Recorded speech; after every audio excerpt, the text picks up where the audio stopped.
Subscribe the Complete Computer Education channel and hit the bell icon to get the first notification of the videos.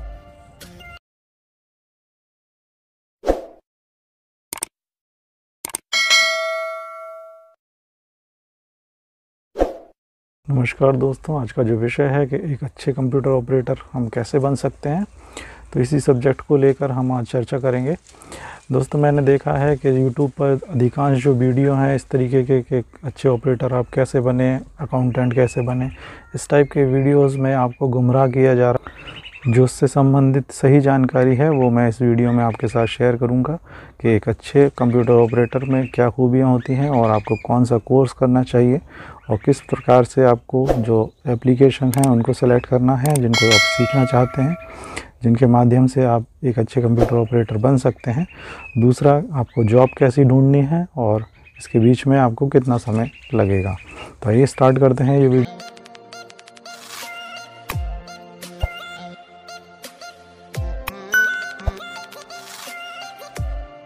तो यदि अगर आप computer operator बनना चाहते हैं, एक अच्छे कंप्यूटर ऑपरेटर बनना चाहते हैं, तो उसके लिए माइक्रोसॉफ्ट ऑफिस ही सीखना काफ़ी होता है।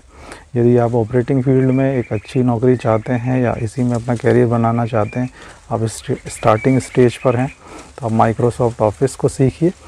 और उसके अंदर माइक्रोसॉफ्ट ऑफिस के अंदर कुछ जो बेसिक टूल्स हैं और उनको कैसे सीखना है और उसका जो सिलेबस है वो कुछ इस प्रकार से है।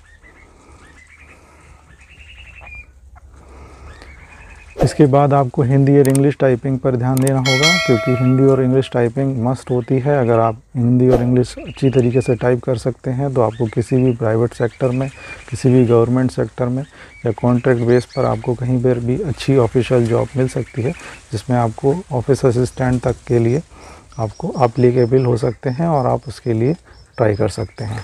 इसके साथ साथ ही आपको इंटरनेट से जुड़ा होना चाहिए, आपको ईमेल की पूरी जानकारी होना चाहिए, ईमेल अकाउंट बनाना, उसको हटाना और ईमेल को कैसे सेंड करना है और कैसे उसको रीड करना है, प्रिंट कैसे करना है, उस पर अटैच फाइल को कैसे सेंड करना है। इस तरीके की एक्टिविटीज़ आप सीख सकते हैं, क्योंकि ये ऑफिस वर्क में बहुत यूज़ होती है। उसके अलावा आप डॉक्यूमेंट को ग्रुप करना, एडिटिंग करना, जो कि माइक्रोसॉफ्ट के अंदर एक पिक्चर मैनेजर करके एक जो एप्लीकेशन टूल्स दिया हुआ है, आप उसको यूज़ कर सकते हैं। ये सारे छोटे मोटे टूल्स हैं, लेकिन ये बहुत ही इम्पोर्टेंट है हमारे एक अच्छे ऑपरेटर बनने के लिए। इसके साथ साथ ही आपको जो वेबसाइट है उनको सर्फ करना, ब्राउज़र की जानकारी। इसके साथ ही जो बहुत ही इम्पोर्टेंट चीज़ है वो है ऑपरेटिंग सिस्टम की जानकारी, क्योंकि ऑपरेटिंग सिस्टम ही एक ऐसा प्लेटफॉर्म होगा जहाँ पे आप अच्छे से परफॉर्म कर पाओगे। तो जितने भी लेटेस्ट एप्लीकेशंस हैं, जितने भी लेटेस्ट OS हैं, ऑपरेटिंग सिस्टम्स हैं, उनको आपको अच्छे से लर्न करना होगा, उनके शॉर्टकट कीज़ को, क्योंकि जब भी आप कंप्यूटर ऑपरेटर की जॉब करते हैं तो आपसे आवश्यकता होती है लोगों की कि आप कोई भी काम आपको दिया जाए तो आप जल्दी से करें। तो शॉर्टकट के माध्यम से आप कोई भी वर्क को जल्दी निपटा सकते हैं। प्लस आपकी टाइपिंग स्पीड अच्छी होना चाहिए, तो आप शॉर्टकट को यूज़ कीजिए। प्लस आपको सारे विंडोज़ के जितने भी फंक्शंस हैं उसकी अच्छी खासी जानकारी होनी चाहिए, सारे टूल्स की जानकारी होनी चाहिए। तो विंडोज़ जो भी ऑपरेटिंग सिस्टम आप चलाते हैं, चाहे विंडोज़ 7 का प्लेटफॉर्म हो, विंडोज़ 10 का प्लेटफॉर्म हो, विंडोज़ 8 का प्लेटफॉर्म हो, या कोई भी अदर एप्लीकेशंस हो, उनके जो भी पाथ हैं आपको याद होना चाहिए। आपके माइंड में बिल्कुल फ्रेश होना चाहिए कि आपको कहाँ से कहाँ पर क्लिक करना है, और रास्ते आपके दिमाग में साफ़ होना चाहिए।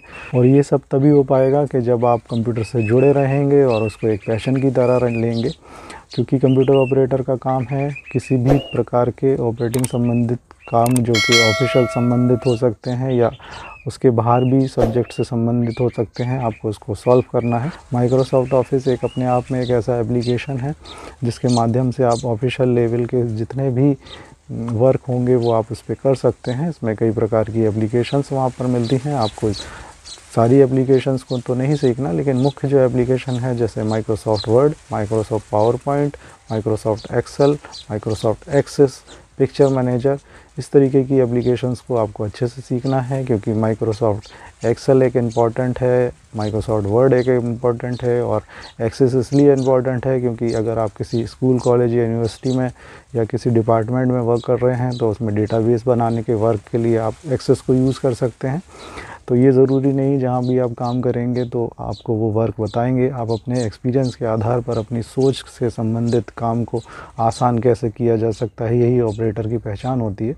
तो आप जितना ज़्यादा इस फील्ड में जाएंगे, एप्लीकेशन को समझेंगे कि किस एप्लीकेशन से आपको किस प्रकार से काम निकालना है जो कि रिलेटेड टू ऑफिस होगा, तो कैसे करना है, ये सारी चीज़ें आपको अपने एक्सपीरियंस से, अपने हुनर से ही ज़्यादा बेहतर तरीके से निकालना आना चाहिए, ना कि कोई जहाँ पर आप वर्क करोगे तो वो आपको बताए। यदि आप ऑपरेटिंग से संबंधित कोई कोर्स करना चाहते हैं या सीख रहे हैं या सीखना चाहते हैं, ज्वाइन करना चाहते हैं, तो सबसे पहले उसका सिलेबस देख लें। उसमें ये जान लें कि जो सिलेबस है उसमें माइक्रोसॉफ्ट ऑफिस जो है वो एडवांस लेवल पर सिखाया जा रहा होगा, तभी आप उसको ज्वाइन करें, क्योंकि माइक्रोसॉफ्ट ऑफिस ही एक ऐसा बेस है जिसके द्वारा से आप ऑपरेटिंग में जा सकते हैं, इस फील्ड में जा सकते हैं।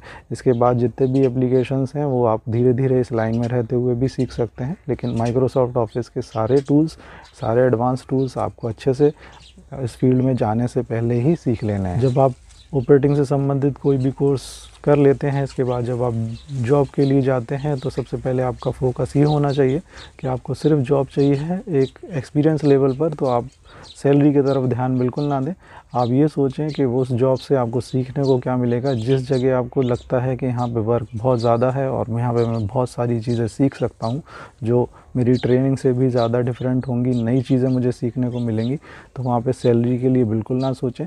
आप उस जगह को ज्वाइन करें और एक ट्रेनिंग पीरियड की तरह उसको लें और वहाँ पे कम से कम 6 महीने वहाँ पर काम करें और नई चीज़ें, नए ऑपरेटिंग सिस्टम्स, जो भी वहाँ पे जिस तरीके का वर्क होता है उसको आप सीखें, अपने हुनर में लेके आएँ। उसके बाद वो करने के बाद आप नई जगह जब अप्लाई करेंगे वहाँ पर आप एक्सपीरियंस लेवल के आधार पर ही अप्लाई करें और वहाँ पर आप अच्छी सैलरी के लिए सोच सकते हैं, क्योंकि आपको वर्क अब अच्छे से आता है, आपके पास एक्सपीरियंस है, आपके पास ज्ञान है और आप अच्छे से कंप्यूटर को ऑपरेट कर सकते हैं, हर चीज़ को फेस कर सकते हैं। आपकी टाइपिंग स्पीड अच्छी हो चुकी है, हर एक चीज़ आपकी बेहतर हो चुकी है, तो अब आप सैलरी के लिए डायरेक्ट उनसे बात कर सकते हैं और अपना लेवल बता सकते हैं कि आप जो रिक्वायरमेंट सैलरी है वो कितनी चाहते हैं। तो आपका सेकंड जो फोकस होगा वो सैलरी के ऊपर हो सकता है, लेकिन पहली जॉब में आप सिर्फ काम के ऊपर फोकस करें, अपने सीखने के ऊपर फोकस करें।